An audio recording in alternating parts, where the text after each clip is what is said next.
All right, so we had to do one story on ISIS that I saw this morning. Tatooine, which you probably know from Star Wars. That's where Luke and his family lived. It was the desert planet. Tatooine was shot and filmed back in the 70s in Tunisia, in a city, in a town called Tatooine. Chad, am I right on all this so far? Yeah, so far. I'm all right on this. And it has just fallen. The actual town, it's spelled slightly differently than the way they did it in Star Wars, but the actual town of Tatooine has fallen to ISIS. You know, we did a story a couple of weeks ago about ISIS destroying all these artifacts in Iraq and Tikrit, these things, the ancient artifacts that have existed for, you know, hundreds and thousands of years. And when I saw that story, it's incredibly upsetting. But this one, I mean, Star Wars, I've got it in the set right there. I love Star Wars. Almost everything I believe is based in Star Wars.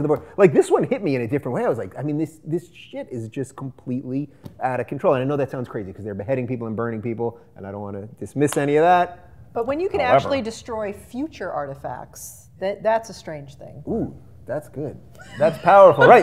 Right. That's what we call a thinker. Whoa, that was right, because that's something that years from now people would be like, right. And there were, just months ago, they had tours to go there. People would go on vacation to see where Star Wars was shot, and it's literally being overtaken by ISIS. Do you think this will actually motivate the American public to get behind real military action now, because their Star Wars set has been? You know, I know you're being slightly sarcastic, but I was a little more for military action after, or at least fire up the Death Star. You know, fire up the Death Star. Had there been a recruitment office near my house, that, you know, and clearly these are the droids they're looking for.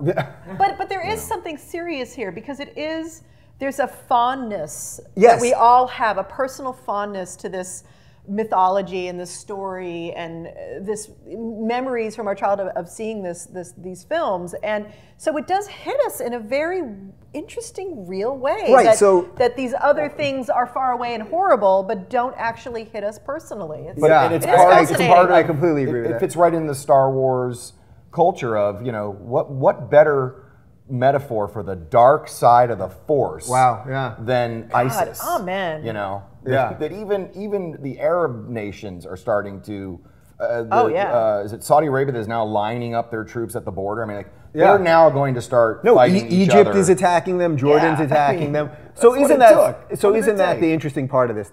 Is that it? Is that the good part of everything that's happening with ISIS? That maybe some of the rest of the world is too far. Yeah, like Star Wars is going to push everybody. But really, that other nations are finally being like, this shit's going on in our backyard, and that maybe America doesn't have to do everything. You better R2-D2 your ass away from my Tatooine. That's what this is coming down to.